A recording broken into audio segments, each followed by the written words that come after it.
Trust relies on three key elements, and this is what I call the golden triangle: independence, mandate, and accountability of central banks.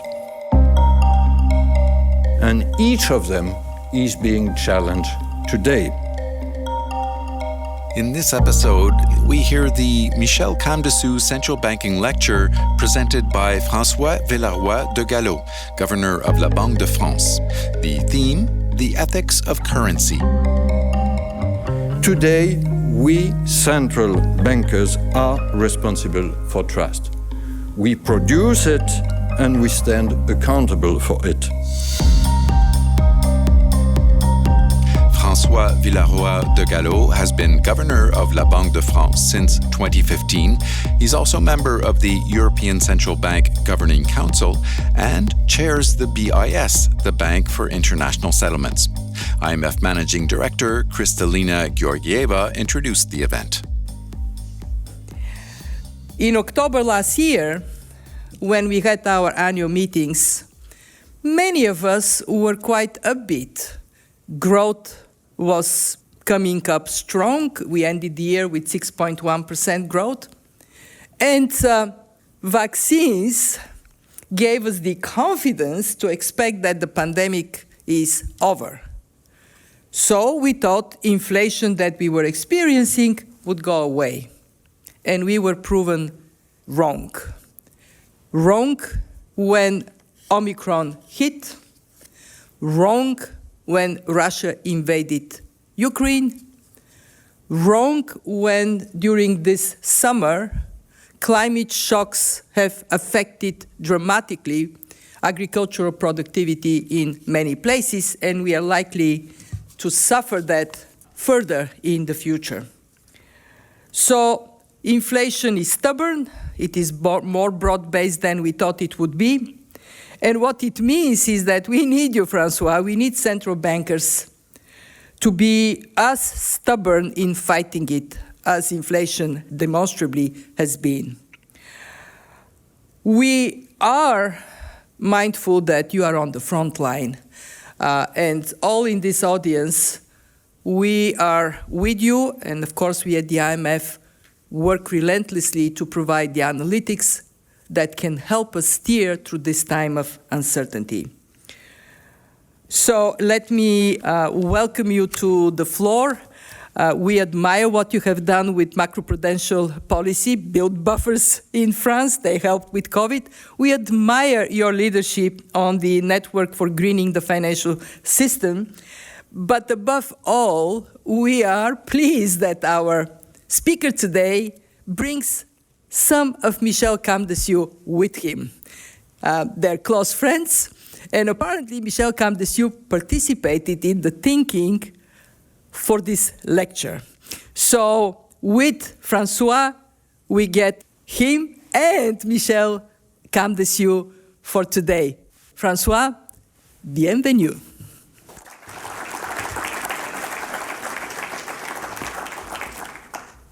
Dear Kristalina, dear Tobias, dear friends, because I have only friends in this audience, thank you very much for your kind words. Maybe too kind, but we'll see. And thank you for inviting me to give this council lecture. It's a very great pleasure for me, for all the reasons you mentioned. And I would like to take this special opportunity to pay a tribute to Michel and express also, yes, my personal gratitude. Michel is not only one of my predecessors as the governor of the Banque de France, but also a friend of mine, and yes, I must confess it, in front of his family, Camille and Nicolas, Michel is more than a predecessor, he's a master for me. My speech was prepared, you mentioned it, Kristalina, with his precious help. And to give you some fresh news from Michel, although he's now 89 years old, he's fit and well. I spoke with him still on the phone on Saturday. He conveys his best friendships to the IMF and to all of you. And today you can almost enjoy a Cansu lecture by Michel Cansu himself, because we prepared it. So all what is good in my lecture will come from Michel, all what is bad will come from me, as this is the rule of the game. The somewhat unusual theme I proposed for today, the ethics of currency, has guided Michel throughout his career. I thought that in the murky waters we all are navigating through today, it was good to take some altitude, to take a step back, and ethics of currency should more than ever serve as a golden thread. I will first briefly discuss the reasons why I dare to talk with caution, modesty, about this ethics of currency. Then I will elaborate in practice on the golden triangle of trust. And finally, I will raise the very important question, especially here, as to whether the international dimension of trust can still inspire us. Let me start with some brief theoretical considerations and etymological. We must find a common definition of ethics. Is it possible to take this word as a synonym for morality? For centuries, these questions of ethics and moralities has mobilized generations of philosophers. Supporters of the synonym theory highlight a common etymology between the two words. Morality is a Latin translation of the Greek ethos. The two words, nevertheless, have followed different paths over time. Morality can be described as a hard concept, similar to the fundamental rules engraved on Moses' stone tablet or in the Code of Hammurabi. In contrast, ethics refer to a softer and less binding concept, a kind of existential version of morality with a more personal dimension. I will use the word ethics in that way in this speech. Let me give a noteworthy example, the question of interest rates. It went from a moral prohibition in the ancient times to a more flexible and ethical approach. From a moral overall ban, ethically fair interest rates have been progressively distinguished from usury rate, with the latter still being forbidden. Homo economicus, as we all know, invented currency very early in human history, and it is striking that almost as soon as currency was born, countless abuses were seen as well. Manipulation of gold or silver weight in coins, including sometimes by the sovereign himself, skewing of scales, and so forth. As early as in the 4th century BC, Aristotle famously identified the three functions fulfilled by currency. I reassure you, I won't take my whole lecture speaking about the Greek ancient times. But Aristotle complemented this brilliant theoretical approach, and very early one, with ethical guidelines opposing unnatural chrematistics or personal enrichment and virtuous economics, economia, literally household management, to the benefit of this entire community. And this very simple distinction can still be very useful for us. I jump to the more recent times. With the acceleration of historical transformation, the 20th and early 21st century have been particularly rich in the emergence of economically ethical issues. The Great Depression led to protectionist reactions, which themselves led to economic disasters. A powerful inspiration reacted in turn by trying to bring back order in monetary affairs and, yes, multilateralism in international ones. I will come back to that in my third point. In the 70s, however, neoliberal thinking, inspired by men such as Friedman or Hayek, caused a swing of the pendulum. In Hayek's opinion, for instance, this is striking, trying to subject finance or the economy to ethical principles was a waste of time. Today, after new crises and with the emergence of fresh concerns, the pendulum has swung again. To give just one example, environmental concerns have acquired an essential ethical dimension. Let me add a last, somewhat theoretical distinction or consideration between the ethics of money and the ethics of currency. The ethics of money are customary and widespread. They can be summed up, among many other quotations, by the words of Alexandre Dumas II, a famous French writer. A small parenthesis about French literature. We have two Alexandre Dumas. The father is the most famous one, is the author of The Three Musketeers. But the son was also a writer, and he wrote, I quote him, "Money is a good servant, but a bad master." This is probably the best sum up. The ethics of currency that interest me today are obviously part of this ethics of money. But they are less common, and they have two specific features. First, the importance of institutions, of the sovereign dimension. There is no currency, let me stress it very strongly, without a public authority that guarantees it and is responsible for it. By the way, this is why there is no such thing as a cryptocurrency. And second, the importance of trust, which can be defined as being able to count on the character, ability, strength, or truth, yes, truth, of someone or something. Today, we central bankers are responsible for trust. We produce it and we stand accountable for it. Such a responsibility entails a strong personal component.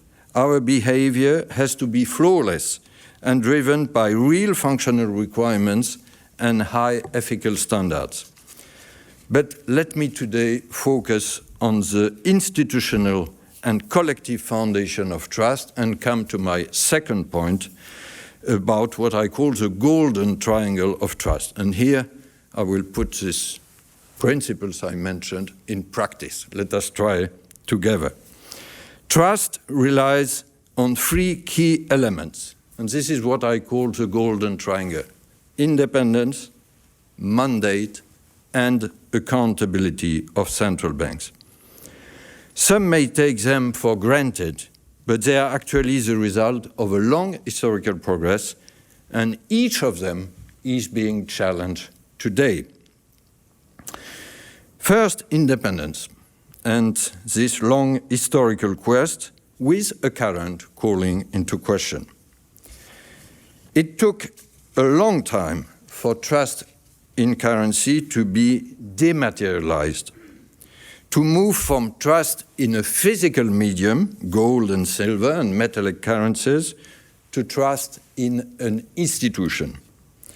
The 19th century, with the Industrial Revolution, saw the expansion of banking and finance and the creation of many central banks. It was a first decisive step. A dedicated guardian was put in charge of issuing banknotes as the first, at that time, immaterial currency.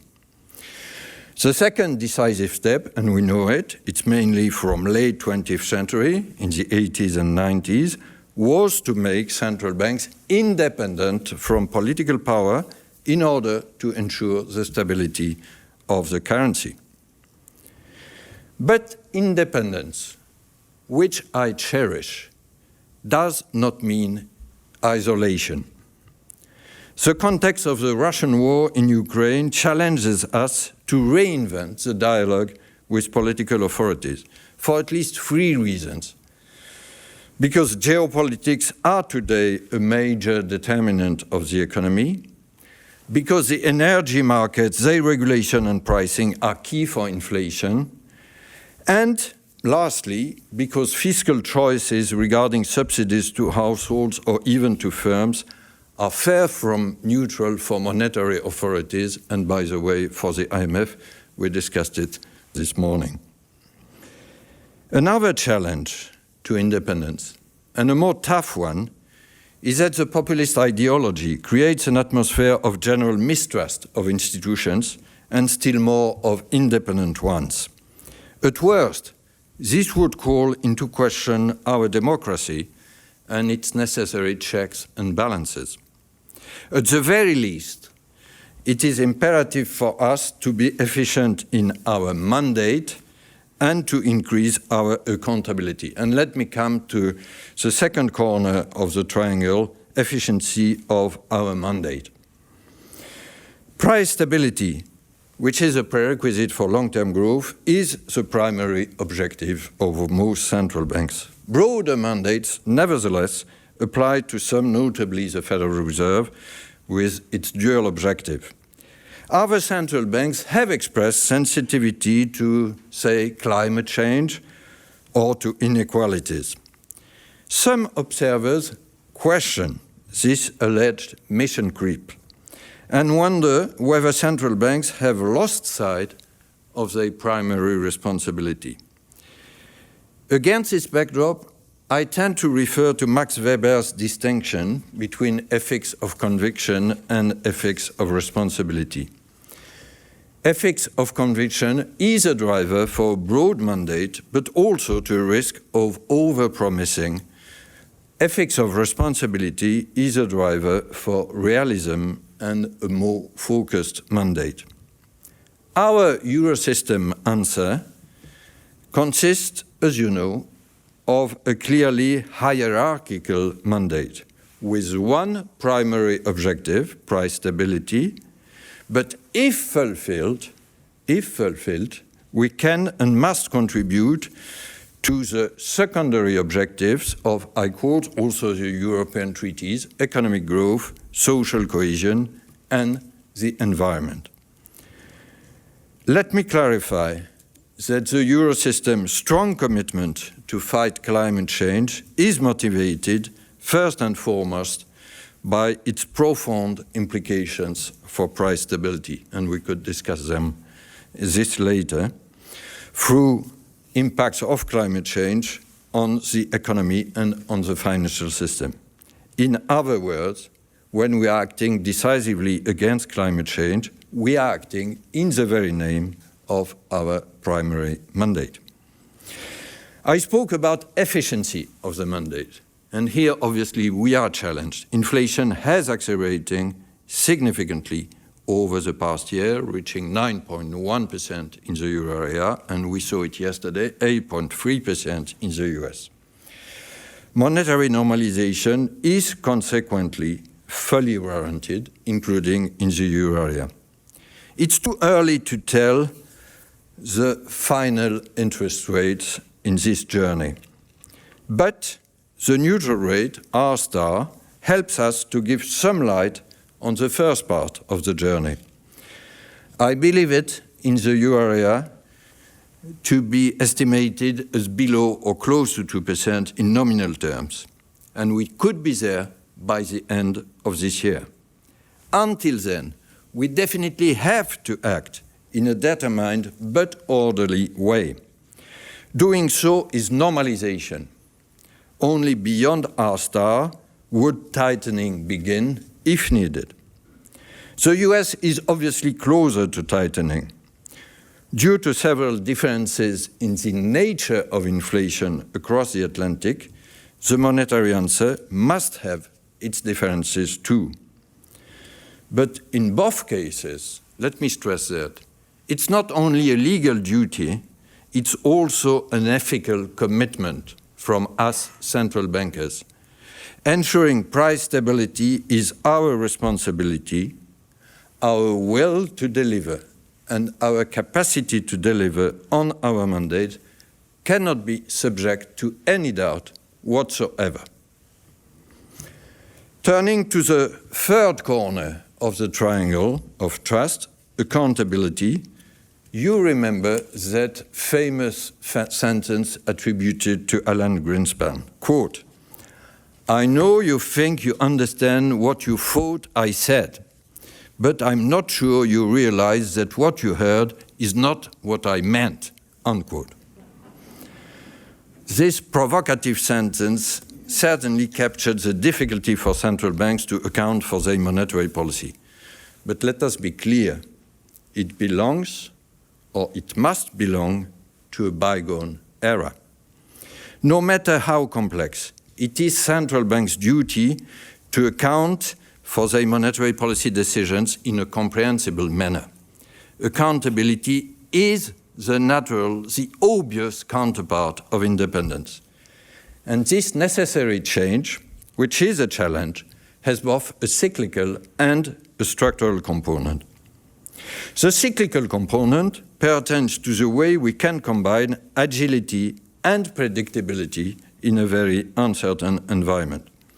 We should be careful not to return to secrecy or to unnecessarily add to financial and economic volatility. Otherwise, as research at the Banque de France shows, economic agents may begin to question our ability and commitment to fulfill our objectives, which could translate into disanchored long-term inflation expectations. I suggested in my recent Jackson Hole speech some principles for what I call this new predictability. Let me put it this way. Not having a forward guidance does not mean, cannot mean, not having a narrative or a monetary strategy. The structural component of the accountability challenge is that our communication must not only resist the risk of political dominance or market dominance that would run counter to our independence, but also resist two additional risks that appear more specific to the current period. The first risk is the dictatorship of short-termism imposed on us by a recent series of crises. Of course, we have to deal with this crisis, but we must not become a prisoner of emergencies. We must continue to focus on the longer term, also in keeping with our role of advanced sentinels. Central banks rely on their close monitoring of all financial and economic indicators and also on their anticipation of how they may evolve in the future. The second risk is that of corporatist fragmentation. It is, we all know that, the other disease of this century. Of course, we are not responsible for it, and we are not corporatists, but we could be sinning by omission, by passiveness. Contrary to a long-standing approach whereby central banks only dialogue with financial specialists, we must now direct our communication at all economic agents, including the general public. A better informed society across categories allows for a better understanding of monetary objective and hence a greater efficiency of monetary policy. Tailored and active communication is now a centerpiece of central banks' actions. To give you the Banque de France example, which I know best, in 2021, we initiated the Banque de France Listens initiative. It included 17 events with an audience, including online, of more than 300,000. This year, we organized our annual National Monetary Policy Forum, reaching an online audience of 500,000. I come to my third and last part. Does the international dimension of monetary trust still exist? And this is obviously a core question here. It has become, let us say it frankly, a painful question. With the ongoing destructive Russian war in Ukraine, adding to the other illnesses of multilateralism in the last 6 years, from Brexit to populism and poorly disguised protectionism. Let us acknowledge it frankly. The G20 is not in good shape. Whereas it had been key to great progress over the last 20 years.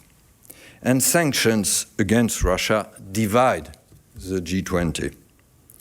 It is still hotly debated whether these sanctions are necessary and efficient, or, on the contrary, whether they are counterproductive for the countries that initiated them. I believe that we should stick on this issue to a few simple facts and principles. A, the surge in the prices of raw materials, primarily of oil, dates back to rumors of war and then to actual invasion in February, not to the sanctions that followed that invasion. B, in the short term, the Russian economy seems to be losing less ground than expected, precisely because of that surge, but its long-term growth potential is obviously greatly weakened by technological sanctions.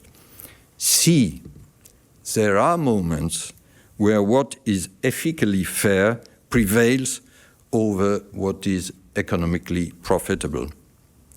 Even if, in the short run, there may be contradictions between the two, a sustainable economy cannot exist without an ethical basis. But, I stress the but, justice also enjoins us to deal with the situation of the poorest countries and people in this Ukrainian crisis. The world's community drive to achieve unity while respecting diversity should nevertheless remain widely recognized as an essential aspect of the pursuit of the universal common good. The tale of the euro in the last 30 years is particularly inspirational in this regard. In present adverse circumstances, we should assign top priority to a few courses of action. Let me call it focused multilateralism or pragmatic multilateralism. It obviously, and you mentioned it, Kristalina, it obviously includes climate. But I will today concentrate on two other issues.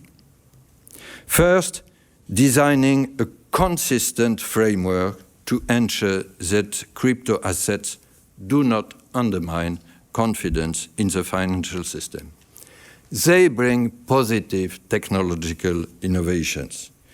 But here, global regulation under FSB's umbrella is key. But it cannot be central banks' only answer. It has to be accompanied by their own innovations. The main rationale for central bank digital currency is to preserve the role of public money in a fast-moving economy. But with the aim of avoiding further international fragmentation, we have to pay special attention then to cross-border interoperability of CBDCs and hence to wholesale CBDC, not very frequently mentioned, in addition to retail CBDC, as a way to ensure this interoperability. The second paramount priority of action is to reposition the IMF as a pivotal stakeholder at the very heart of the global financial safety net, GFSN. Today, IMF resources account for a smaller share of this GFSN. But there has already been significant progress. The large general allocation in August 21 of US $650 billion. It was, to quote you, Kristalina, a shot in the arm for the global economy at a time of unprecedented crisis. And let us remind that it was before the invasion of Ukraine. However, we know there is a challenge. Developing economies are the primary users of SDRs, and they have benefited much less from the general allocation. About 2/3 were directed at developed economies. As a result of existing rules, reallocating, rechanneling SDRs is crucial. The G7 commitment taken up by the G20 to bring this reallocation to 100 billion must be kept and implemented quickly and efficiently. We are not yet there. Part of these allocations have been allocated to the PRGT fund to finance low-income countries. Still, we have to find additional resources to finance the subsidy account of the PRGT. Another part of these reallocations, 37 billion at this stage, is about to become reality by IMF annual meetings in October. We strongly wish it, thanks to the newly created Resilience and Sustainability Trust. I am sure I agree with the MD in wishing the RST to be higher in its amounts, quicker in its disbursements, and not too conditional in its provisions. And these are 3 possible messages to them. And we have to care not only about the lending capacity of the RST, but also about demand for RST facilities. France will be true to its word, and we will reallocate at least 4 billion SDRs, representing at least 20% of the SDRs we received. More generally, the IMF must play a greater role in crisis prevention for vulnerable countries. This is even more pressing in the present context of unstable geopolitics, looming food crisis, commodities price volatility, and more frequent natural disasters linked to climate change.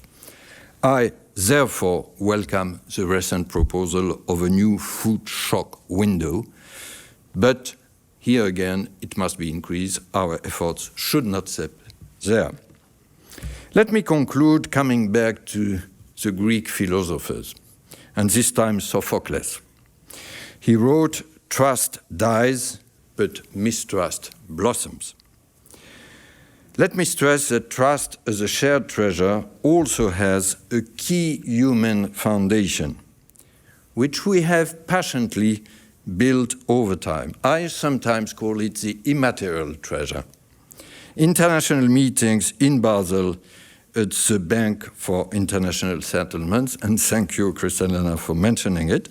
I have the honor to chair it, and I had the pleasure to be in Basel with Tobias and with others 2 days ago. Or here in Washington at the IMF, are not places for mundane agreement, as some sometimes think. They are forums for true dialogue. By building on a common diagnosis, by discussing openly, frankly, our concerns, we know that in these forums, we won't be leaked, we won't be instrumentalized, we won't be distorted. This is the only way for trust to prosper, and this is how we will progress together.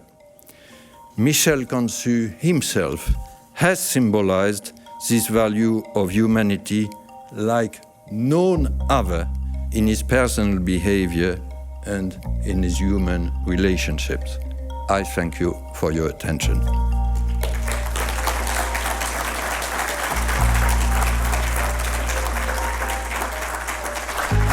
I do believe I speak on behalf of everybody in this audience and those online saying this was an incredibly substantive and somewhat uplifting, because while you describe reality pretty well, you also brought this sense that we can come together.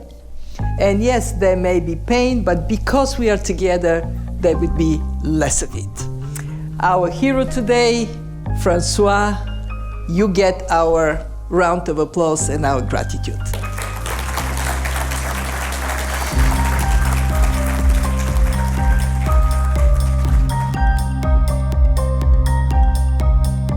That was François Villeroy de Galhau, Governor of la Banque de France, presenting the 2022 Michel Camdessous Central Banking Lecture.